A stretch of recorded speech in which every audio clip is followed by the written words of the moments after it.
Hey, you ready? Welcome to the St. Michael Podcast.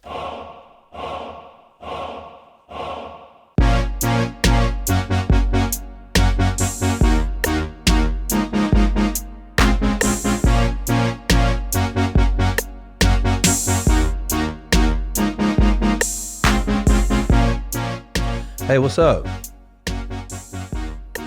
Hey, what's going on? It's your boy, Michael Agbajan. Welcome to the St. Michael Podcast, one man's attempt at business, family, and comedy. I'm your host. I say my last name Agbajan. Some say Agbadian. You know what I mean? Agbadian. If you really about that life, you can say Agbadian. But me, for my accent, I'm saying Agbajan. Because that's how I say it. And welcome to episode 10. Episode 10. This is really the 12th episode, but I had two bonuses. And, that's the one I do with my wife. Is always a bonus. Always an extra for you all. Welcome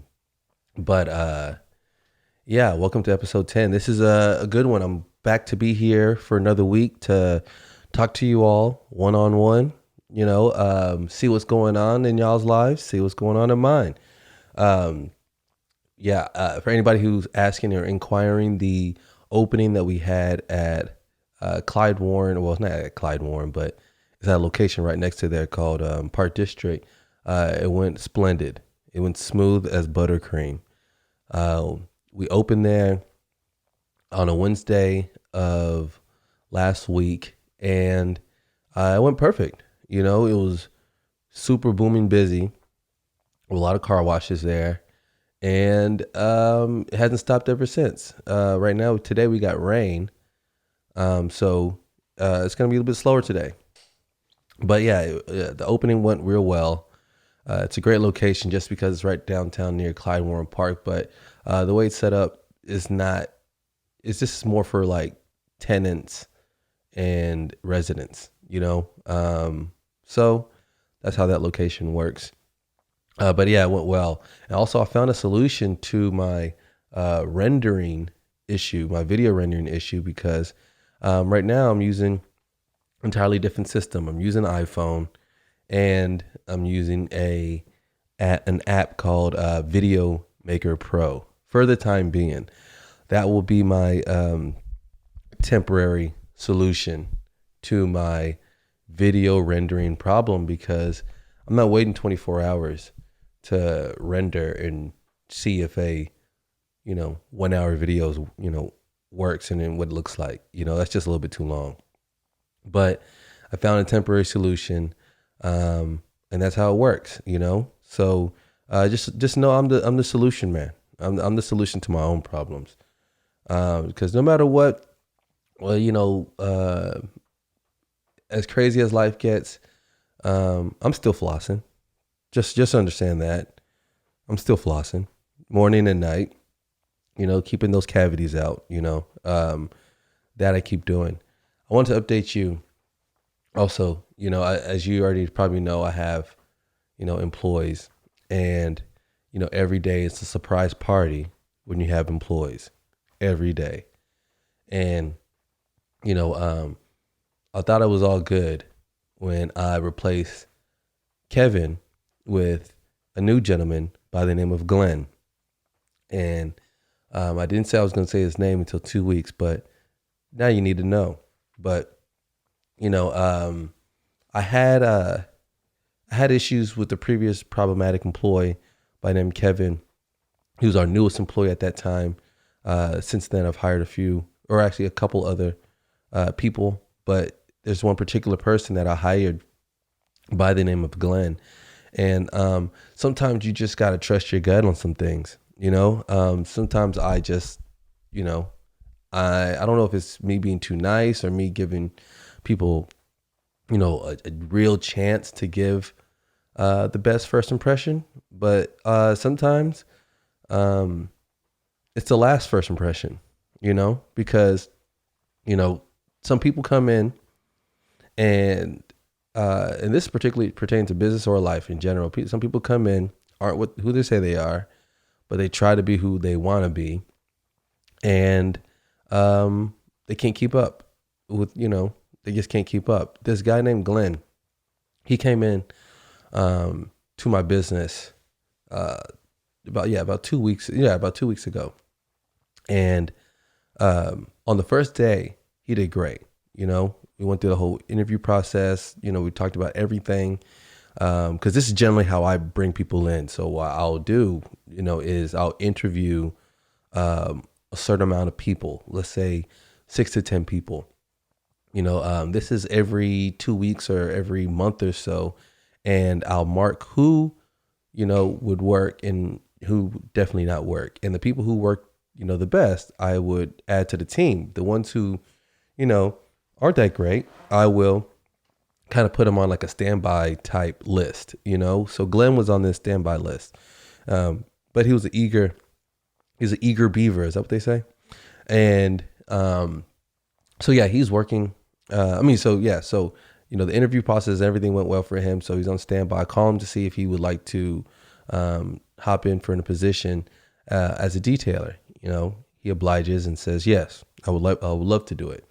So he comes in first day, and he's early, extra early. He came in, he's supposed to be there for 7 a.m. He came at 6 a.m. So I'm already impressed, because I'm like, you didn't have to do that, but I'm impressed because you came in extra early, and that's always a good thing.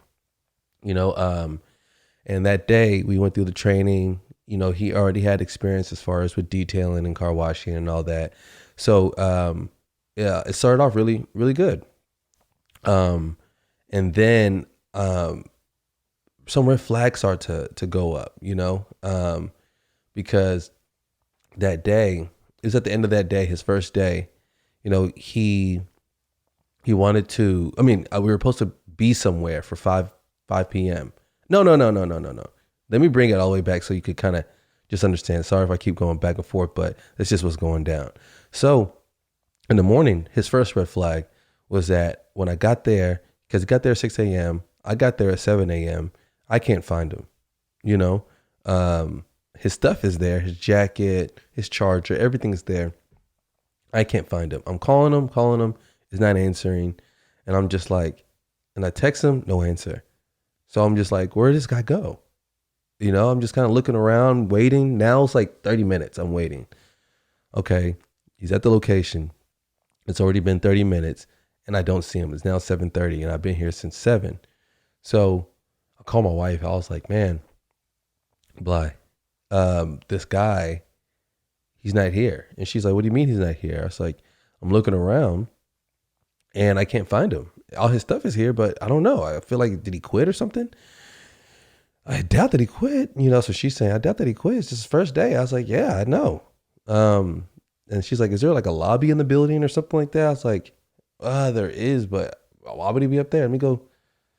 I don't know. And she's like, yeah, go check there first before you look anywhere else. So I was like, all right, let me go to this lobby upstairs in this building. So I went in the lobby and I started going around, look up the stairs. It's over here. I see him over there watching TV. I walked up there. I was like, hey, bro, what's good? He's like, hey, what's up, man? I was like, hey, why don't you at the car wash? And he's like, oh, my fault. I didn't know I was supposed to be there. I was like, you didn't know you're supposed to be there. Where do you think you were supposed to be?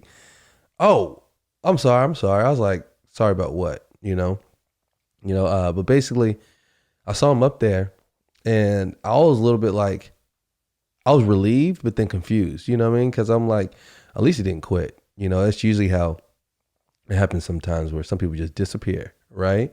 So then he came down, started day, went hard, right? Started great.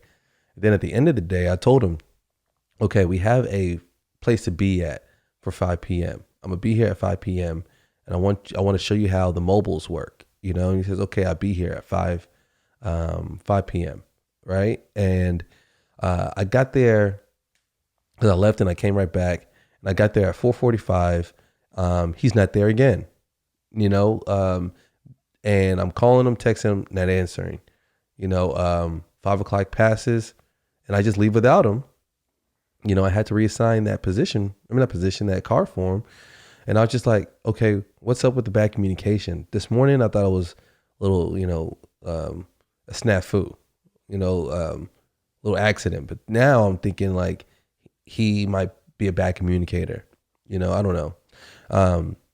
But yeah, he wasn't there at 5 o'clock. So, eventually I reassigned it and he called me and said, man, I just want to apologize for not being there at 5 o'clock, man. I just want to apologize. I was like, no, it's okay. But what happened? He's like, man, I was in the bathroom. I was like, man, you're in the bathroom for 45 minutes?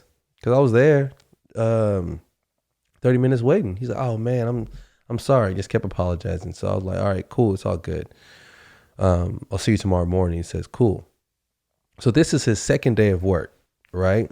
And he gets there again early. And this is the packed day. Already he has about 8 to 10 cars for himself. So he's looking at probably making that day alone just for himself, probably about $250, right? So I'm like, this is a good day for a second day. This is great. He's going to enjoy that, And, he's working well, throughout the day. I keep asking, do you need any help? I'm hands-on with this gentleman because I want to make sure that, I'm providing, all the necessary, assistance upon his, coming into a job, and so far he was doing well. I think he was, knocking it out the park, right? And then I had to go check on some other things around like 3:30, right? So I left him at 3:30. So mind you, from 7 a.m.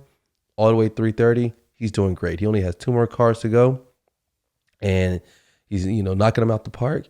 So I leave at 3:30, and then by 4 o'clock, I got a customer that called me and said, "Hey, I'm down here, at your location, and my car's not done."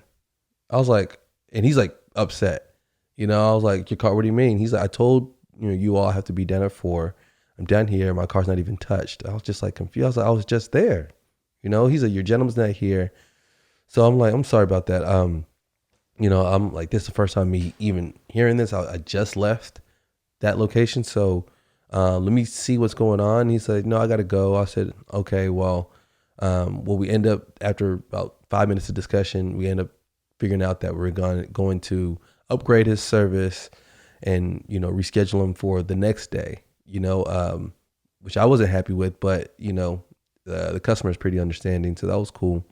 So then I'm calling this guy, and mind you, at this time, it's like 4 o'clock. I'm super busy already trying to make sure everything's running the way it needs to. And I didn't plan on, like putting out any fires, right? Which is, again, the surprise party I didn't know I was invited to. And, so I go to, so I keep calling and texting. I'm like, hey, what's going on? No response. So I go to the location, I go check out and see what's going on. There's 2 cars that are, there's 2 cars that were undone. One car just left, the customer I talked to. And then I'm looking around, all his stuff is still there. His jacket, his coffee, his charger. He had a little mini speaker or whatever, and it's all still there. I'm like, where is this guy? I'm calling, go up to the lobby, don't see him there, and I'm starting to think, okay, maybe he just walked off the job, maybe, I don't know. That's just what I thought. And then I had to call that one customer and reschedule them, or, just reassign them again, so that I don't like doing, but it's okay because, things do happen. So that night, so this is Thursday, so I go to the comedy club. I'm at Backdoor, and I usually go up at Backdoor every Thursday. I usually go up like somewhere around like 8:30. Yeah, 8:30, 9 o'clock. But after I went up, went up on stage is what I mean. I left, I went to go sit down, and then next I get a call, and I know that if I get a call around like 9:30, on my work phone, that it means something, that somebody's trying to get a hold of me. So, I answered the call. I was like, and I walk outside and I was like, hey, this is Michael with the Water Boys. Hello. This is Glenn, Mama. Oh, okay. Hi, hey, how are you? How you doing, baby? Glenn's in jail. I was like, he's in jail? Yes. Glenn's in jail. I said, damn. I was like, what happened? What do you mean he's in jail? Well, he was at, he was working at the job, as you already probably know. And right after you left, he went to go get, take a little break and go ahead get him some chips and a drink. I said, mm-hmm. And as he's getting himself some chips and a drink, he's getting his money out. Someone trying to take his wallet. I was like, someone tried to take his wallet while he was paying? Yes. And they're trying to take his wallet. So he turned around and he starts tussling with this man.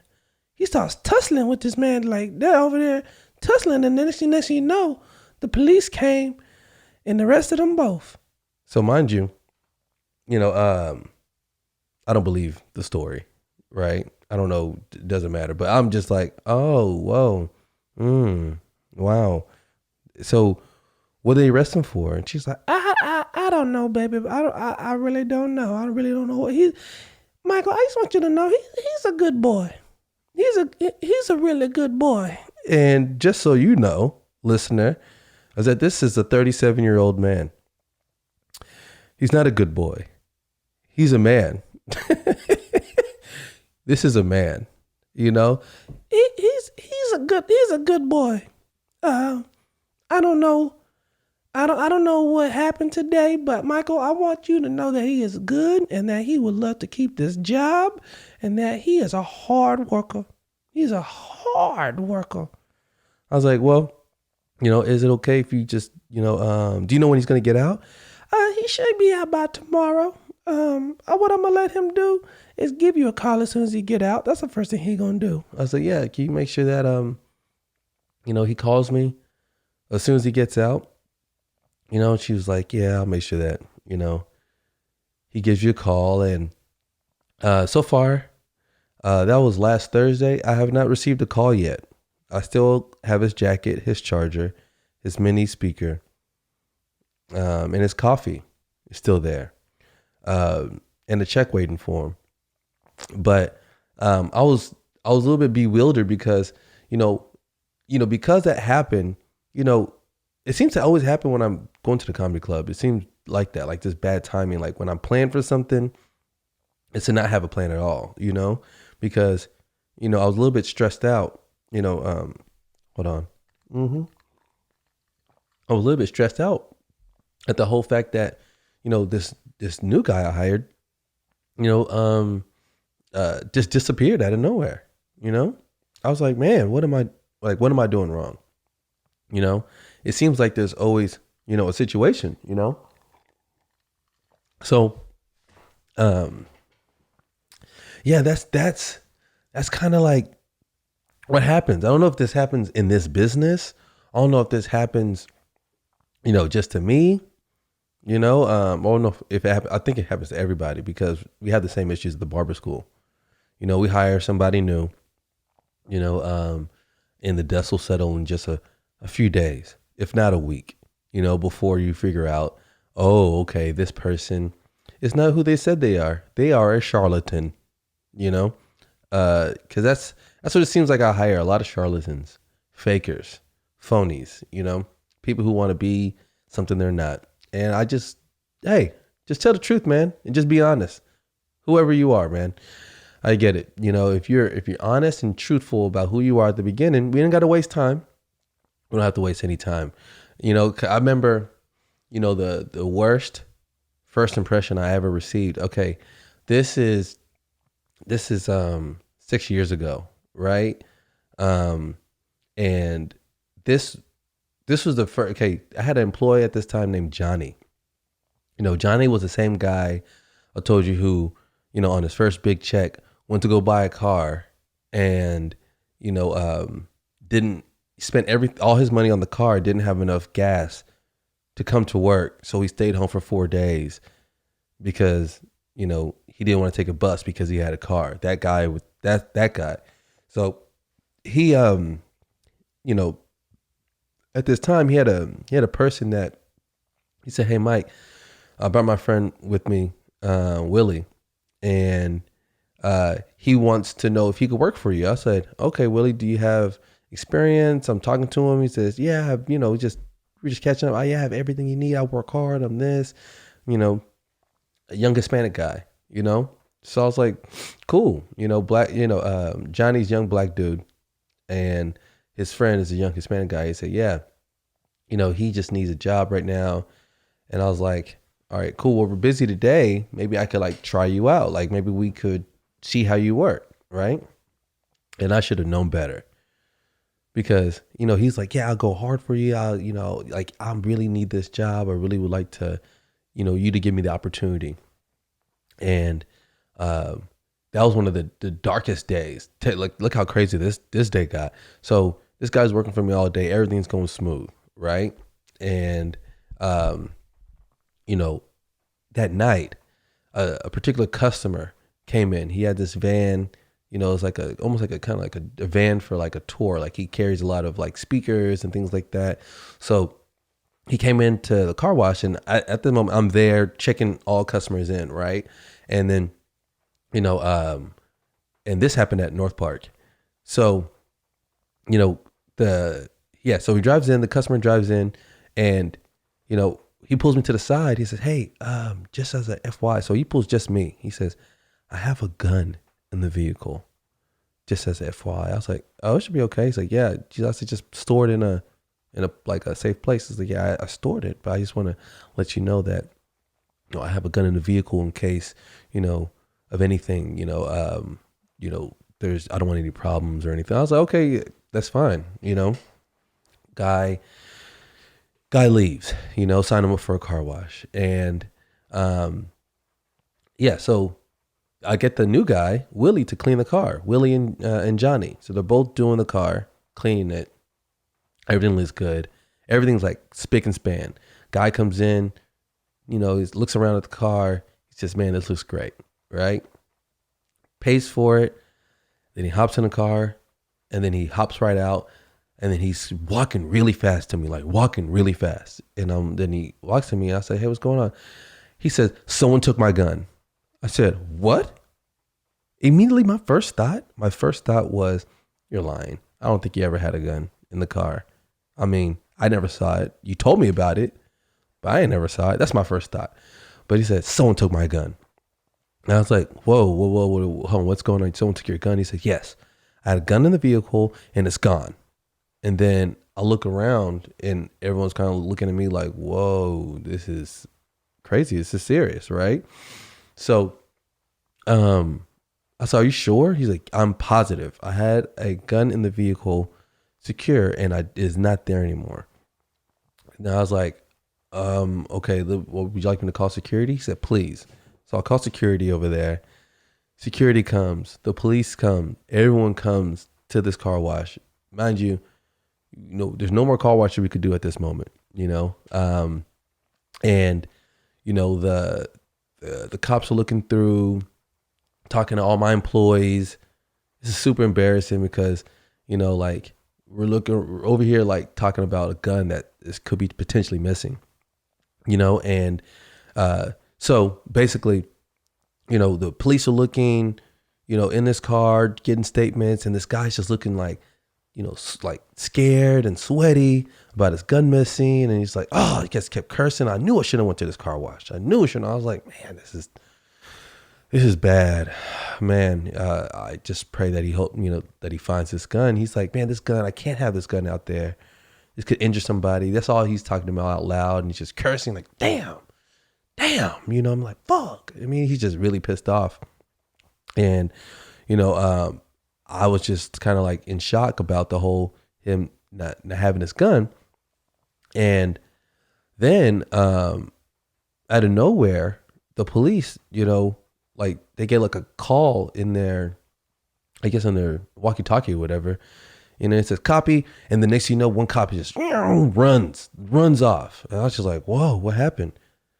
You know, then another one ran off. And then there's 2 cops that are still there, you know? And then next thing you know, one of the cops said copy. He says, we found the gun. I was like, found the gun? He said, yeah, we found the gun. I said, okay. So I talked to the police. Y'all found the gun? He's like, yeah, we secured the gun. I was like, where? He said, in Nordstrom. I said, in Nordstrom? Hold on.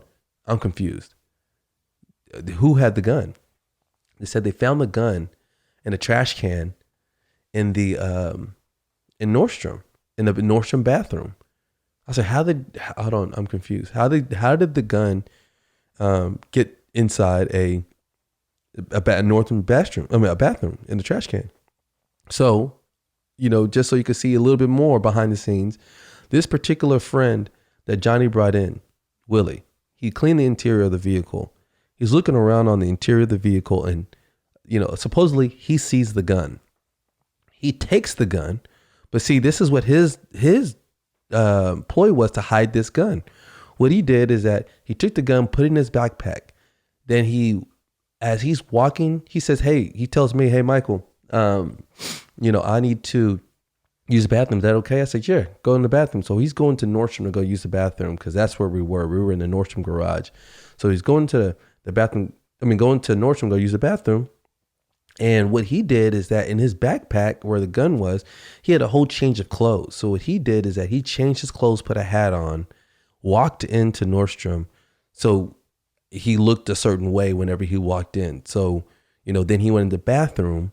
He put the gun in the trash can under all the trash, you know, like you know, when you put those little paper towels after you wash your hands, he put the gun under all that, and then changed his hat and his clothes again, and then walked out of the bathroom.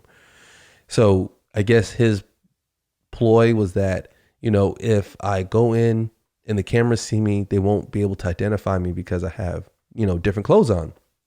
So he called his homeboy to come to the, you know, a friend that he had. I don't know who this friend was, but he called him to go into the Nordstrom, bathroom to get the gun. So he put the gun in the trash can and he called his friend to go get the gun or text him. I don't know. And, you know, so the guy comes back from the, you know, the bathroom. I see him, and his friend, when he's trying to go to the bathroom to go get the gun, the maintenance people, the janitorial people had little markers up and they blocked the door saying, you know, no one can come in. We're cleaning the bathroom right now. So he's banging on this door trying to get in, and they're saying, no, we're cleaning right now. And he's like, really need to use the bathroom. He's like, I'm sorry, you're gonna have to wait till we clean. You have to go through the one upstairs. So he's like banging, getting really upset. And then next thing you know, the janitor finds the gun. Like, talk about timing. The janitor finds the gun. And then he reports that he found a gun in the trash can to Nordstrom, and Nordstrom notified the police. The police go over there, identify the handgun. It is under the same serial number as the customer. Customer gets his gun back.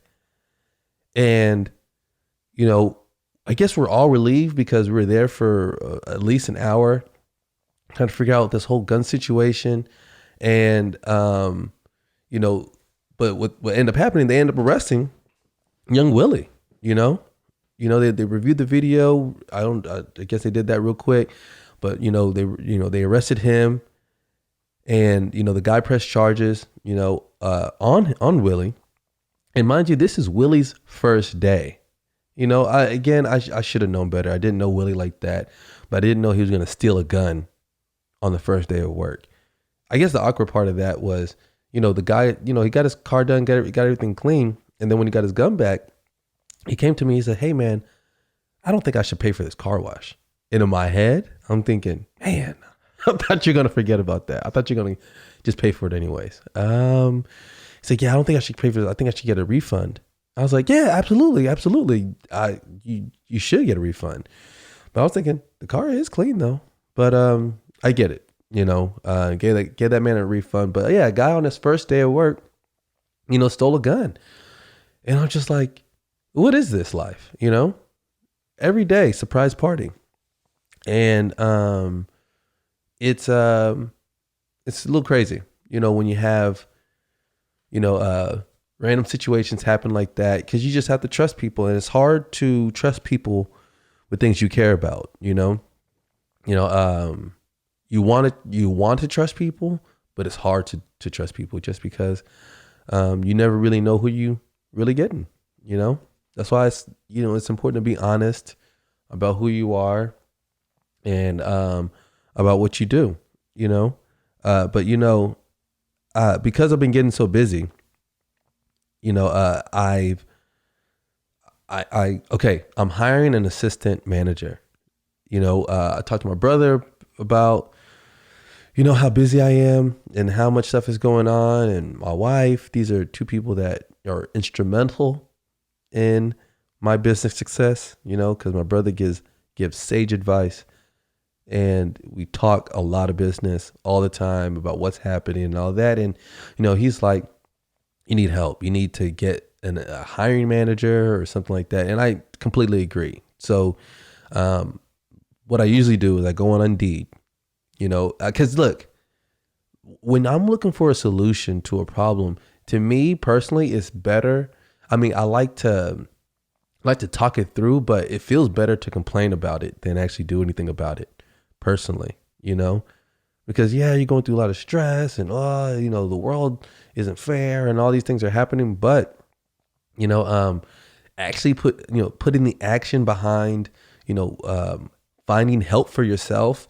That's the hard part. No one really wants to do that. And I've been, again, knowing I need someone to assist me, given how busy I am, but I just haven't, I have all these excuses not to do it. I almost said, like, maybe the new person, the assistant, manager, assistant hiring manager, whoever I hire, maybe I can't afford them. But if you really break it down, I can't afford not to, I can't afford not to, because, me not getting the help that I need in order for me to take myself or my business to the next level, or my life to the next level, it's just gonna help destroy what I built, So I am hiring a manager. I put out an ad for an assistant manager, and they're going to help me manage and hire and kind of alleviate some of the pressure that I have for bringing in people, And it's funny, I put that ad out, the hiring ad last night, and I've already got about 50 inquiries of people who want this assistant manager job. And it's funny when you go through, resumes, because you want to make sure that you find somebody that is the right fit, not somebody that you just want to hang out with. You might have people who have the same type of interests and all that. Like this one guy named Byron. I'm looking at him, like, his intro was like, "Hey, how you doing, sir?" This is a little small bio, and it talks about how hard he's, how hard of a worker he is, and he has big ambitions, and that, one day he would like to have his own talk show and have his own business. And I was like, I used to have dreams like that, man. Oh, we're very similar. And then I looked down, I was like, but too bad you can't keep a job, Byron.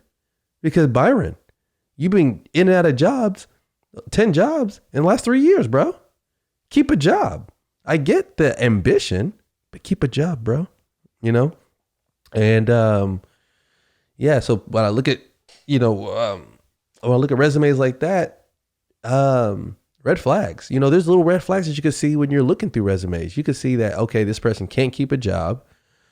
Some people, I don't know. I don't want to be prejudiced against any type of position, but it seems to be, I don't know if it's just with the car wash, but people who work in security, they're every time it just doesn't seem like I don't know if it's they're lazy or something. I don't know. Sometimes that's what I think. Maybe I shouldn't think that, but I feel like if you're security or you work a security job or a warehouse like job, and that's what it's kind of, I don't know. I'm not gonna say easy, but I don't know what to call it. I don't want to offend nobody because it is a job, and some people love it.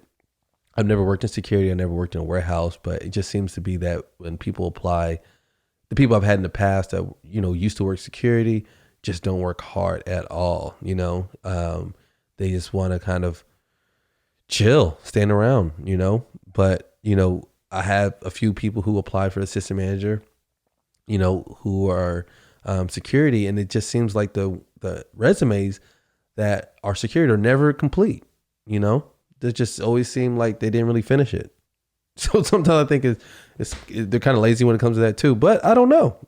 There is no proof on all this. But so today, I have, because right now is Wednesday in the middle of the night. Right now, I am doing I have 5 interviews.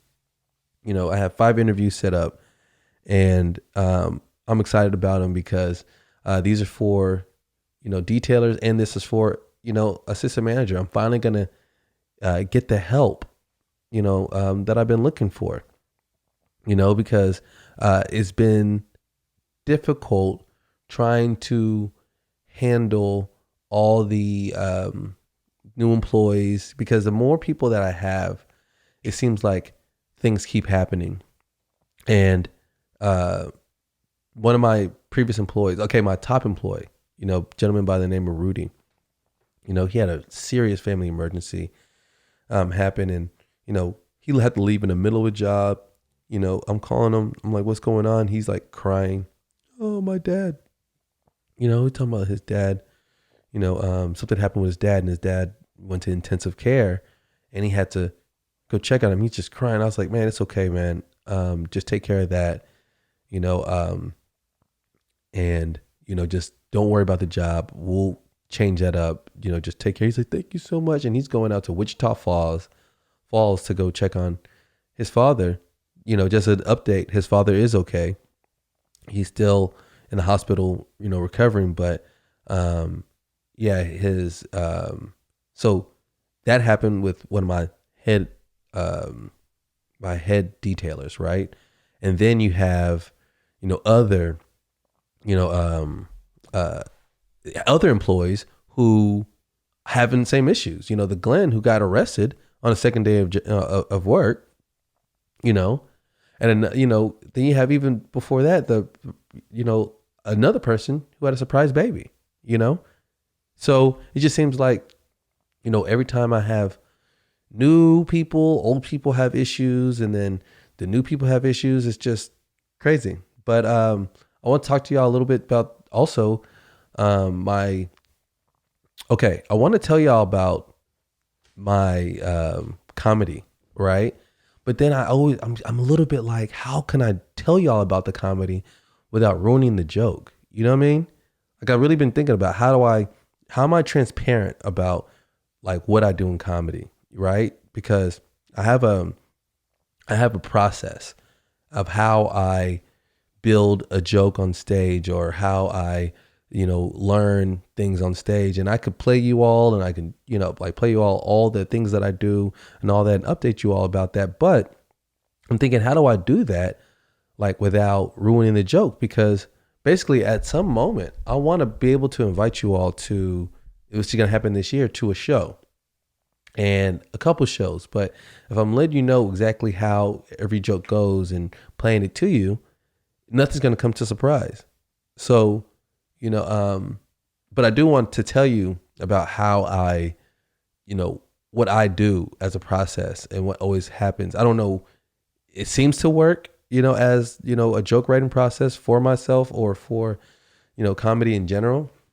But, okay, there's this joke that I have currently, right? That's working really well. Any crowd that I go to, it seems to really make people laugh, right? And the reason, I don't know. Let me tell you what it is. It's a lotion joke about me in lotion. And, how I came about that is, that joke is that usually throughout the day, I talk with a lot of people, right? Cashiers, secretaries, entrepreneurs, employees, like students, like I talk to a lot of different people, and I'll mention certain things, and people will start clowning it, making fun of the whole, situation or whatever we're talking about, whether it be burritos or we're talking about lotion, talking about home health care, it doesn't matter.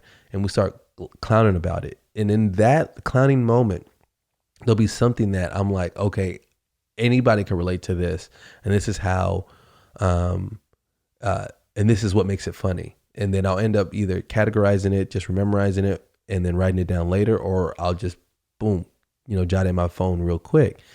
And this one particular joke I have about lotion, the crowd just seems to love just because it works for anybody, really. Because Black people, we know the struggle of lotion. I think anybody who's not white knows the struggle of lotion, and how that changes your life. But then another part to that joke is that it gives me an opportunity to make fun of white people in their ignorance about, lotion. Because, I know lotions, I know Jergens, Ultra Healing, cocoa butter, also African shea butter. If you wear African shea butter, you will not go ashy. I'll tell you that, but there's some white people who don't know what ashy is. I had to explain what ashy is, and I clown them about that. So I feel like that.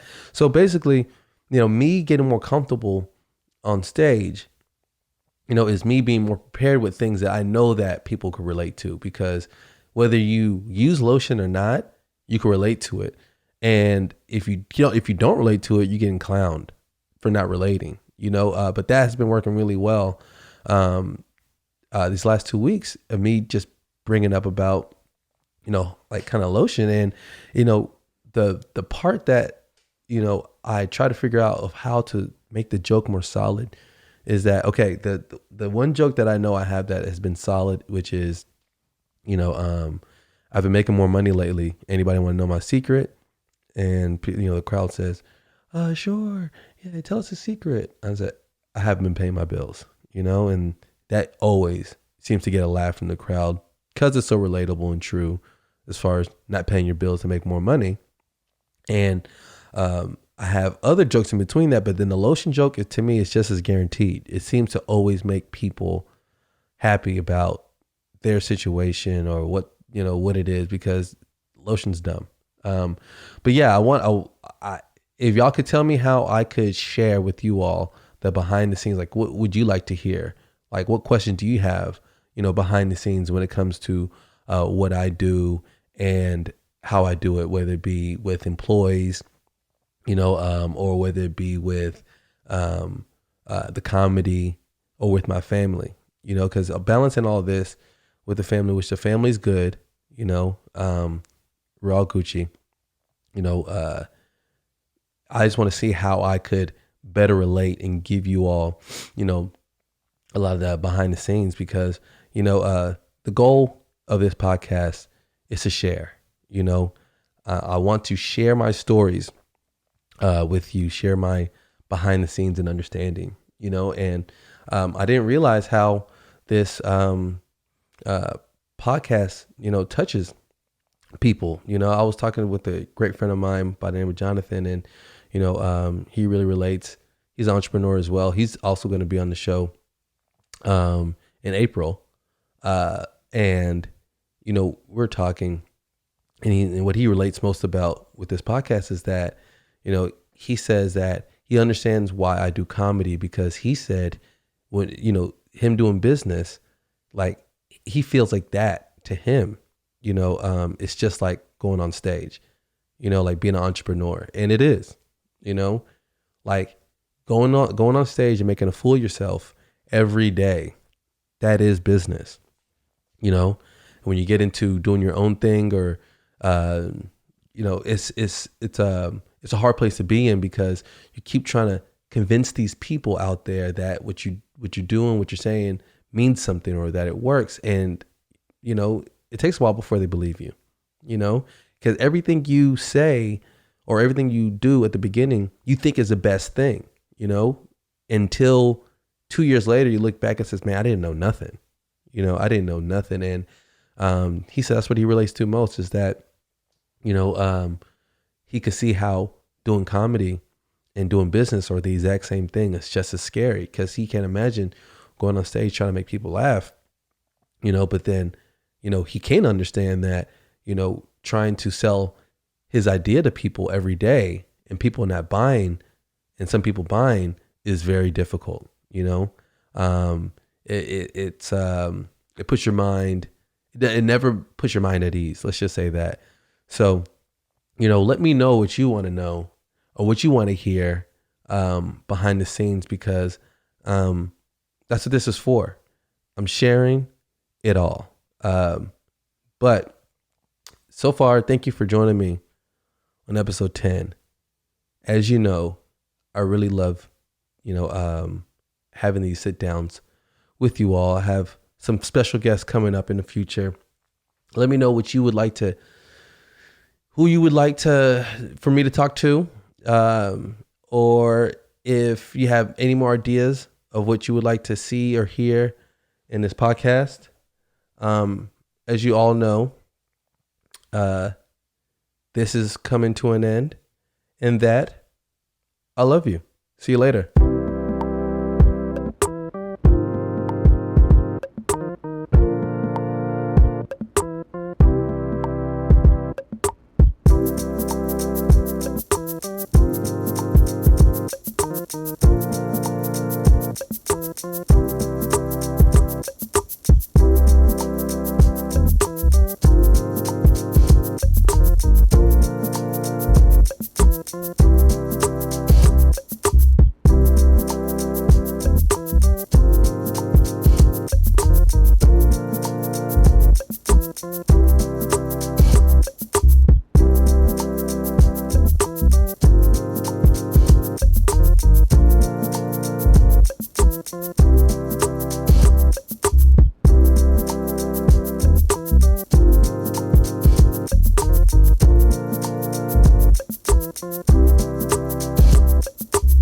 Remember, when you put your mind to anything, make sure that you give your heart to.